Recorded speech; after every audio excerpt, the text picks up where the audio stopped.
Assalamualaikum warahmatullahi wabarakatuh. Nama saya Farhan Hakim bin Razali, nombor matrik 20A123 daripada kelas 1A. Nama pensyarah Madam Suryani binti Rosli. Okey, hari ini saya nak bentangkan tentang masyarakat Melayu yang kaya dengan petua dan patalarang. Baik, pertama sekali, pengenalan petua adalah petua disampaikan melalui lisan ataupun percakapan daripada nenek moyang kita sebelum ni. Maksudnya nenek moyang kita pernah cakap kepada ibu kita dan ibu kita akan cakap kepada kita. Petua ni dialami secara turun temurun. Okey, petua ni juga adalah suatu petunjuk orang dahulu. Maksudnya petua ni sebagai petunjuk ataupun nasihat daripada orang dulu kepada generasi muda. Okey. Pengenalan untuk pantalaran pula. Pantalaran pula disampaikan secara lisan juga. Tetapi pantalaran ini diturunkan secara turun-temurun juga. Tetapi pantalaran ini adalah satu larangan, bukan satu petunjuk ataupun nasihat, tapi sesuatu larangan bagi menjauhkan diri daripada bahaya. Okey. Tujuan pantalaran dan petua ni berlainan. Okey. Dan ada juga yang sama sedikit. Okey. Pertama sekali, tujuan petua adalah bagi menjaga keselamatan dan menjauhkan diri dari sebarang bahaya. Petua juga bertujuan untuk menyampaikan nasihat atau panduan. Seperti saya cakap tadi, nasihat atau panduan. Maksudnya petua ni kebanyakannya akan memberi kesan yang baik lah kepada yang mendengar. Okey, bagi pantalaran pula, tujuan pantalaran satu, ianya satu lisan bagi melarang. Seperti saya cakap tadi, ia adalah satu larangan. Okey, pantalaran ini bagi menjaga image ataupun personality seseorang individu itu. Selain itu, pantalaran ini juga untuk menjauhkan diri daripada sebarang bahaya daripada dapat mencederakan diri. Okey, seterusnya, ini adalah contoh-contoh pantalaran yang saya dapat bincangkan kepada ni. Pantalaran yang pertama ialah pantalaran untuk perubatan. Okey. Pada zaman dahulu, orang dahulu menggunakan bahan semula jadi sebagai bahan untuk perubatan. Sebagai contoh, bawang untuk bayi yang sedang menangis. Maksudnya bayi tu tengah menangis, lepas tu orang dulu akan ambil sebiji bawang dan potong. Lepas tu bawang tu akan disapu ke perut dan kaki bayi, supaya angin di dalam badan bayi dapat dikeluarkan. Selain itu, bukan hanya ada bawang, bayi itu boleh digunakan daun sirih atau daun pinang. Daun sirih dan daun pinang itu akan dipanaskan dan diletak di perut bayi untuk perkara yang sama. So kesimpulannya, bayi itu akan berhenti menangis kerana angin di dalam badan dapat dikeluarkan. Okey. Petua yang kedua ialah untuk bercucuk tanam. Petua bercucuk tanam adalah satu perbuatan untuk menyuburkan tanah ataupun mendapat kerahmatan daripada Allah. Itu adalah petua orang dahulu. Okey, cara untuk petua tersebut adalah satu, cucukkan pada tanah sambil berselawat ke atas Nabi. Selepas berselawat ke atas Nabi, pekebun tersebut akan mengucapkan suburlah engkau tanah. Itu bermaksud macam memuja tanah supaya subur, tetapi di atas nama Allah dan Nabi Muhammad SAW. Okey. Petua yang ketiga adalah petua untuk ibu yang sedang mengandung. Okey, ibu tidak dibenarkan duduk di anak tangga. Kerana ini petua bagi ibu ni sebagai nasihat. So supaya petua yang tersirat lah untuk ni. So petua ibu tidak dibenarkan duduk di anak tangga, bagi mengelakkan sesuatu yang tidak diingini berlaku. Okey, seperti contoh kita bayangkan, kalau ibu tu tengah syarat mengandung, tiba-tiba ibu duduk di anak tangga, tiba-tiba dia nak berdiri, tiba-tiba terjatuh. So dia akan mendapat bahaya di situ. So dapat mencederakan badan dan akan mendapat mencederakan kandungan. Okey. Seterusnya, bagi menjauhkan dari anak mengikut sikap ibunya. Maksudnya orang dulu kata, kalau seseorang ibu yang sedang mengandung ni suka duduk di anak tangga, anaknya akan dilahirkan tu akan ikut juga apa yang dia lakukan. Maksudnya sikap yang apa yang ibunya buat, anaknya pun akan ikut. Okey, seterusnya adalah contoh-contoh pantalaran yang saya dapat bincangkan kepada medium. Pantalaran pertama ialah wanita yang baru melahirkan anak perlu melalui tempoh berpantang 44 hari. Okey. Seperti yang kita tahu, wanita yang baru melahirkan anak mempunyai kecederaan pembedahan yang amat serius. Bukan serius, tapi agak teruk jugalah kan. So, okey, selama berpantang 44 hari itu,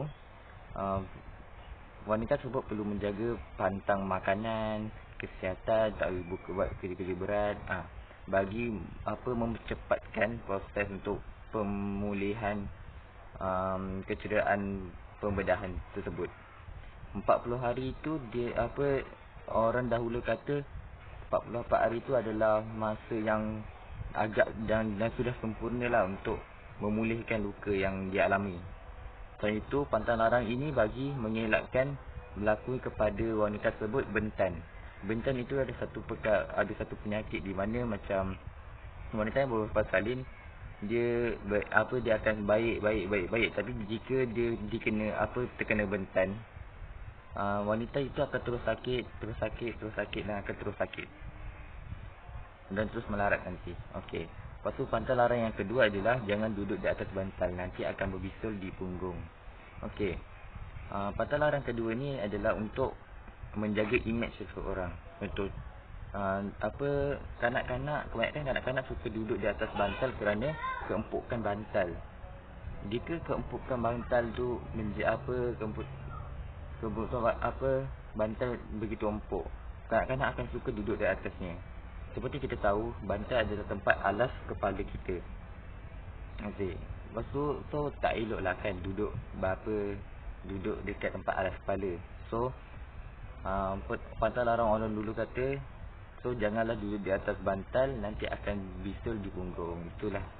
Seperti kita tahu, kebanyakannya pantang larang dan petua orang Melayu banyak yang tersirat. So, kita kena fikir di luar kotak. Okey. Pantang larang yang ketiga, jangan minum sambil makan, nanti perut boleh buncit. Okey. Secara realiti, minum sambil makan memang boleh membuatkan buncit. Tetapi dalam masa yang sama, dalam saintis, jika kita makan sambil menyulam dengan air, proses penghadaman dalam perut akan semakin lambat. So, bila dah semakin lambat, nanti muncullah penyakit sakit perut, boleh mengalami buncit tu boleh boleh mengalami penyakit sakit perut. Seperti itulah sebabnya, kerana proses penghadaman makanan yang tidak baik dan tidak betul. Lepas tu pantang larang yang terakhir, iaitu pantang larang yang keempat yang saya dapat bincangkan, ialah jangan memotong kuku pada waktu malam, nanti akan didatasi malang. Okey. Pantang larang ni adalah sangat tersirat. Jika dilihat daripada segi realiti, jika potong kuku pada waktu malam tak ada berkait pun dengan perkara malang, tetapi hanya bagi menakut-nakutkan generasi muda supaya tidak memotong pada waktu malam. Kerana pada waktu malam penglihatan kita tidak begitu cerah, dan juga kemungkinan kita akan terlebih memotong kuku dan akan mengakibatkan kita terluka. So, pantang larang keempat ni untuk menakut-nakutkan sahaja kepada generasi muda. Baik. Seterusnya, saya nak bincangkan tentang kebaikan petua dan pantang larang. Okey. Pertama, daripada pantang larang dan petua dapat mendisiplinkan diri seseorang individu itu. Contohnya, kita bagi contoh tadi, duduk di atas bantal. Jangan duduk di atas bantal. Jika seseorang individu itu tidak melakukan benda tersebut, orang sekeliling atau jiran tetangga akan memandang mulia kepada keluarga dan individu tersebut. Masyarakat sekeliling akan berkata, contoh, jika tetamu datang ke rumah dan terlihat anak-anak duduk di atas bantal, so pemikiran jiran akan kata, ibu bapa yang tidak mengajar anak ini dengan baik. Okey. Seterusnya, dapat melahirkan generasi yang penuh dengan sikap mulia dan akhlak yang terpuji. Maksudnya di sini, kalau contoh kita kita jaga persepsi kita jaga imej kita jaga ni, kita tak potong kuku pada waktu malam, dia akan mencegah daripada bahaya dan juga orang sekeliling akan pandang kita berakhlak mulia. Selain itu, pelancong daripada luar yang datang melancong ke Malaysia akan melihat perspektif kita. So kita boleh jadi contoh yang terbaik. So pelancong luar akan memandang rakyat Malaysia ni penuh dengan akhlak yang terpuji. Okey.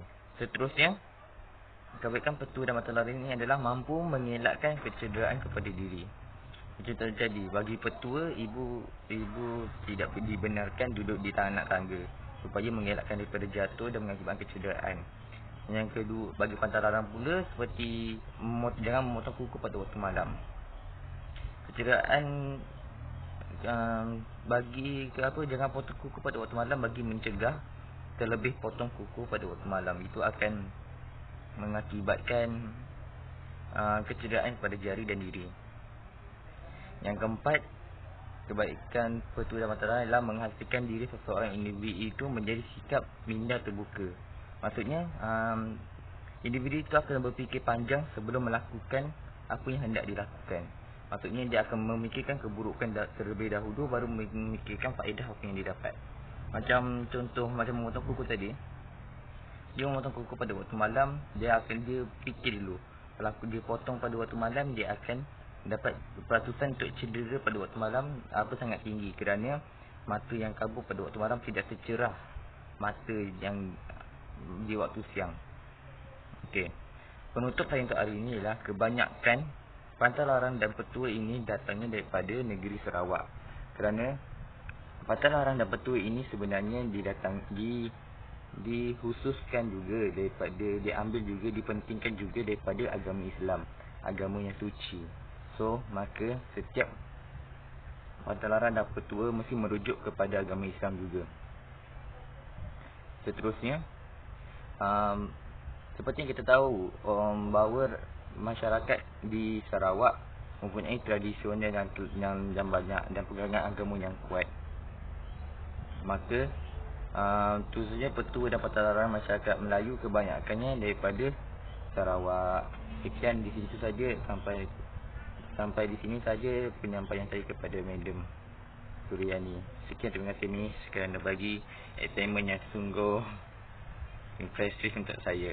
Terima kasih. Sayang Miss, sayang Madam. Bye bye. Assalamualaikum warahmatullahi wabarakatuh.